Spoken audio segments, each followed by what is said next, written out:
আসসালামু আলাইকুম রহমতুল্লাহি ওবরকাতুহু। সম্মানিত দর্শক, দীর্ঘ 17 বছর পর বিএনপির সাবেক ভারপ্রাপ্ত চেয়ারম্যান এবং বর্তমানের চেয়ারম্যান জনাব তারেক রহমান সাহেবের স্বদেশ প্রত্যাবর্তনের পর থেকে একের পর এক লঙ্কা কাণ্ড ঘটে যাচ্ছে। এ সকল কর্মকাণ্ডে সাধারণত যারা প্রধান ব্যক্তি তাদের বেশিরভাগ ক্ষেত্রেই তাদের সায় থাকে না, এবং আমি বিশ্বাস করি যে জনাব তারেক রহমান সাহেবেরও এসব ক্ষেত্রে সায় নেই। কিন্তু তার যে বিশাল কর্মযজ্ঞ, এই মুহূর্তে দেশ সামলানো, বিদেশ সামলানো, মানুষের আশা আকাঙ্ক্ষা সামলানো, বিভিন্ন মানুষের সাক্ষাৎকার সামলানো, রাজনৈতিক কর্মকাণ্ড সব মিলিয়ে তাকে নির্ভর করতে হয় তার আশেপাশে যারা রয়েছেন তাদের উপর। এখন তার আশেপাশে যারা আছেন দুই ধরনের মানুষ। যারা দীর্ঘদিন তার সঙ্গে লন্ডনে ছিলেন এবং তার পরীক্ষিত, তিনি তাদেরকে ভালোবাসেন। তো যারা লন্ডনে ছিলেন তাদের ক্ষেত্রে আবার দুটো সমস্যা।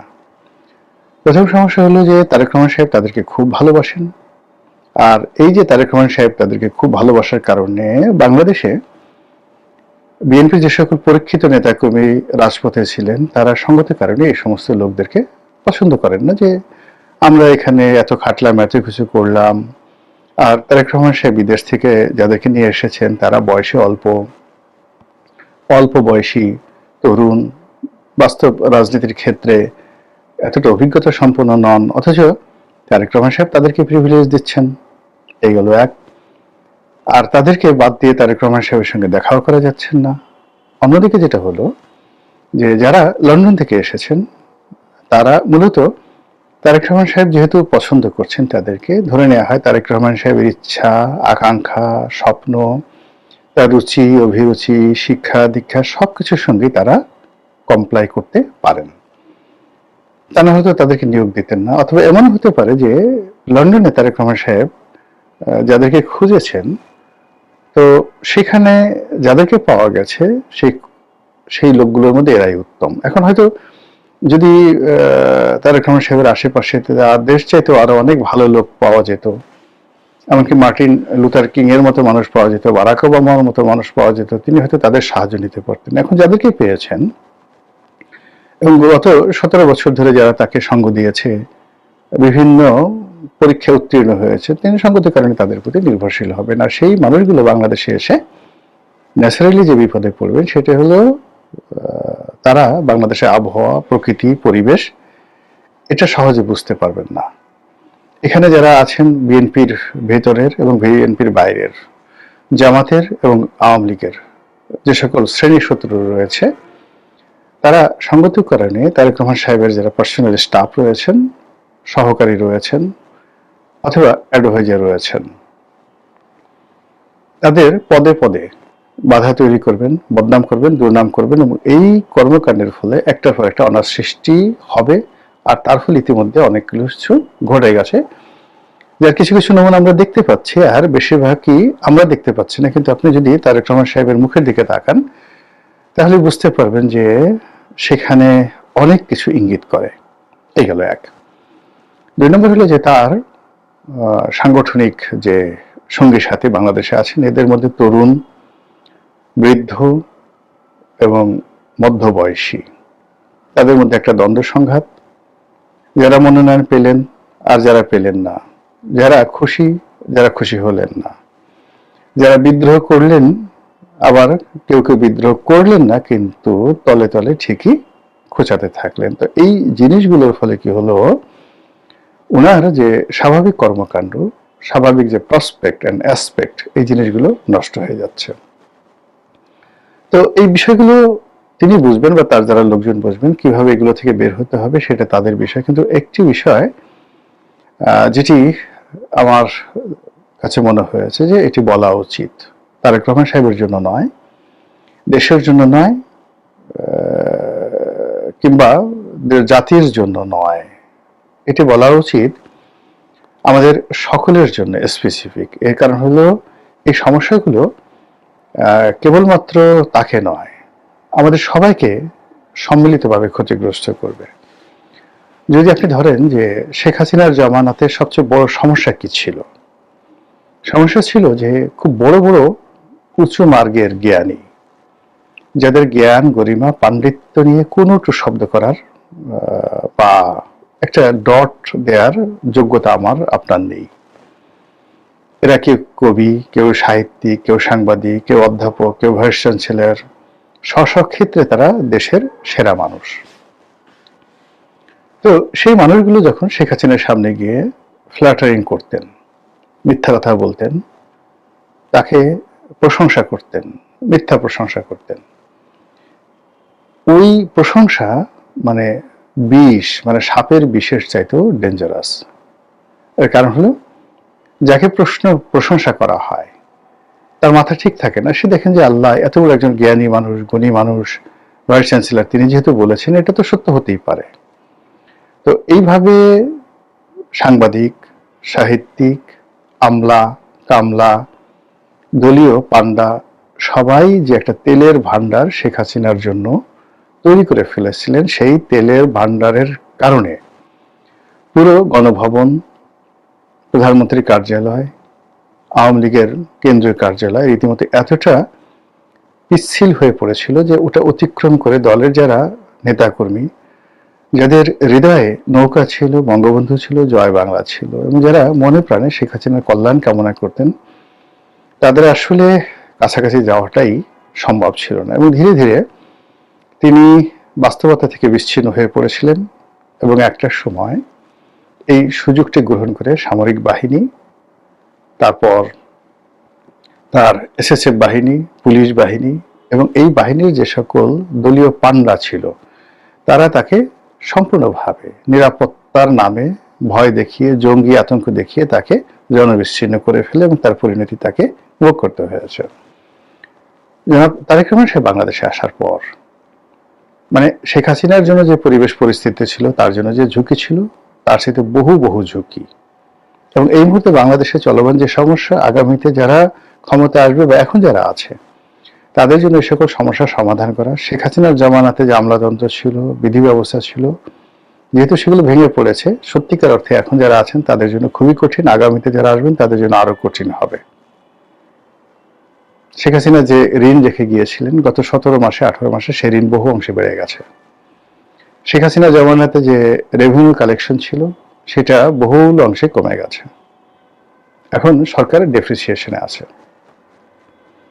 এর বাইরে শেখ হাসিনার জামানাতে সিভিল সোসাইটি ছিল, গণমাধ্যম ছিল, তেলবাচ্চি চলতো, তার সঙ্গে সঙ্গে আবার টেলিভিশনগুলোতে ভীষণ রকম প্রতিযোগিতামূলক মানে টকশো হতো, সভা সমিতি সেমিনার হতো, এমনকি রাজপথে গালাগালি হতো, এবং শেখ হাসিনা, ওবায়দুল কাদের থেকে শুরু করে সবাইকে অকথ্য ভাষায় গালাগাল করা হতো।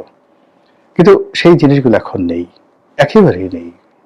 মবের ভয় বলেন, অন্য যে কোনো ভয় বলেন, বা মানুষের যে সাহস কমে যাওয়া, অথবা মানুষের ব্যক্তিগত সমস্যা এতটা বেড়ে গেছে, সেই নিজের সমস্যা সমাধানে মানুষ পেরে উঠছেন না। তো সেখানে কে কি করলেন এগুলো নিয়ে চিন্তা ভাবনা করার সময় নাই, সবাই সেই কিয়ামতের ময়দানের মতো ইয়ানফসি। তো সেই দিক থেকে জনাব তারেক রহমান সাহেবকে নিয়ে এই মুহূর্তে বাংলাদেশে যা কিছু হচ্ছে, মানে সবাই তাকে একেবারে প্রধানমন্ত্রী পদে বসিয়ে দিয়েছেন, ভবিষ্যৎ প্রধানমন্ত্রী, দেশ নায়ক, দেশ নেতা, তারপর কিংবদন্তির নানা রকম উপাধি তাকে দেওয়ার চেষ্টা করছেন। বেচারা প্রাণান্ত চেষ্টা করছেন সাধারণ পোশাক পরার, সাধারণ চেয়ারে বসার, মানুষজন ঝাঁপিয়ে পড়ছে তার পায়ে কদমবুচি করার জন্য তিনি দূরে সরে যাওয়ার চেষ্টা করছেন, বিভিন্ন মানুষকে সম্মান দেখানোর চেষ্টা করছেন। কিন্তু এই কাজগুলো তিনি যত বেশি করছেন, তেলবাজরা তত বেশি ডাইনামিক হচ্ছেন, তত বেশি সতর্ক হচ্ছেন, এবং তত বেশি মানে যাকে বলে সিনথেটিক অয়েল, নর্মাল অয়েল নয়, সিনথেটিক অয়েল নিয়ে প্রাণান্ত চেষ্টা করছে যে ওনার যে যাত্রাপথ, সেই যাত্রাপথটিকে পিচ্ছিল করে দেওয়ার জন্য, যেন তিনি দাঁড়াতে না পারেন, পড়ে যান, কথা বলতে না পারেন, এলোমেলো হয়ে যান, ভুলভ্রান্তি হয়ে যান। এবং এটারই কিছু লক্ষণ আমরা দেখতে পাচ্ছি। শেখ হাসিনার জামানাতে যারা মানে তেলবাজি করতে পারতেন না, সুযোগ খুঁজতেন, এর কারণ হলো অনেক নিম্নমানের তেলবাস, লেস ক্যালিভার, লেস কোয়ালিফাইড, এরকম তেলবাজেরা গণভবনে গিয়ে ভিড় করতেন। কিন্তু তাদের যারা মানে পিতা মাতা, মানে ওই তেলবাজদের পিতা মাতা বড় বড় ব্যবসায়ী, বড় বড় সাংবাদিক, বড় বড় সাহিত্যিক, তারা কেউ কেউ বাম ঘরানার, কেউ কেউ হয়তো বিএনপি মাইন্ডেড, কেউ কেউ হয়তো আওয়ামী লীগ মাইন্ডেড।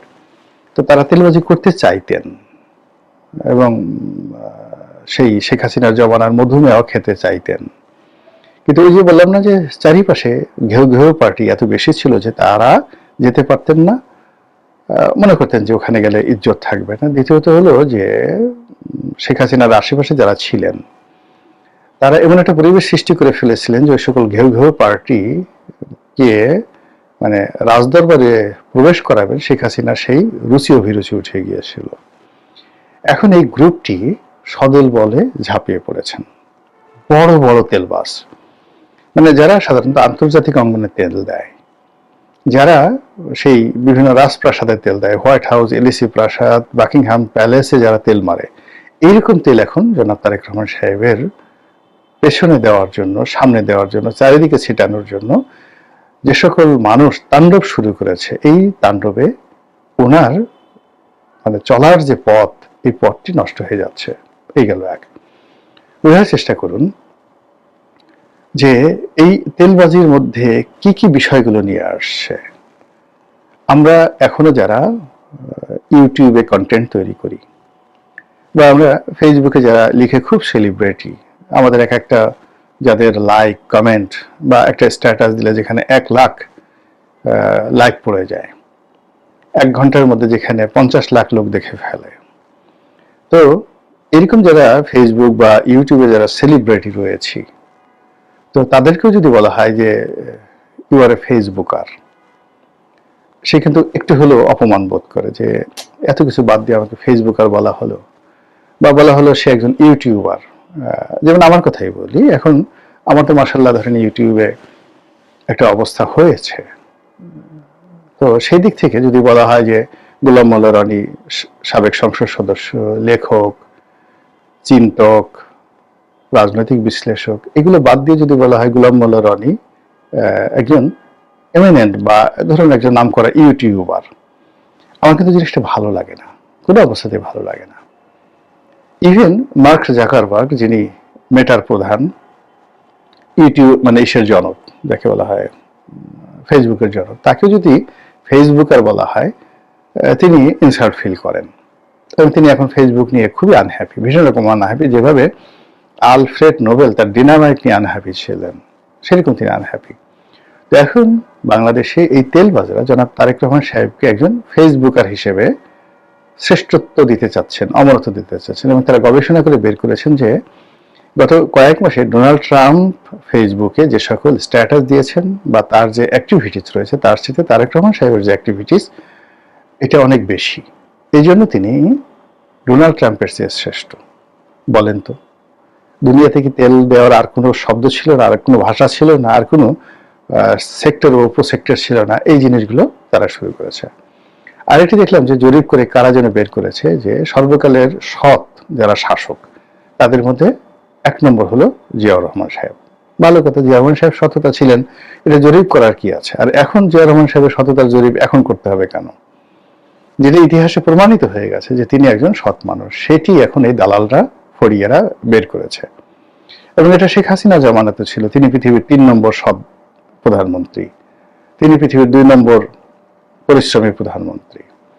তারপর আরো কত কিছু, মানে তার কাছাকাছি যাওয়ার জন্য 2 কলম লেখা, একটা কবিতা লেখা, একটা বই লেখা, তার বাবাকে নিয়ে কোনো একটা প্রশংসাসূচক বক্তব্য দেওয়া, বঙ্গবন্ধুকে নিয়ে একটা ন্যারেটিভ তৈরি করে, এগুলো করে তারা ধান্দা করত।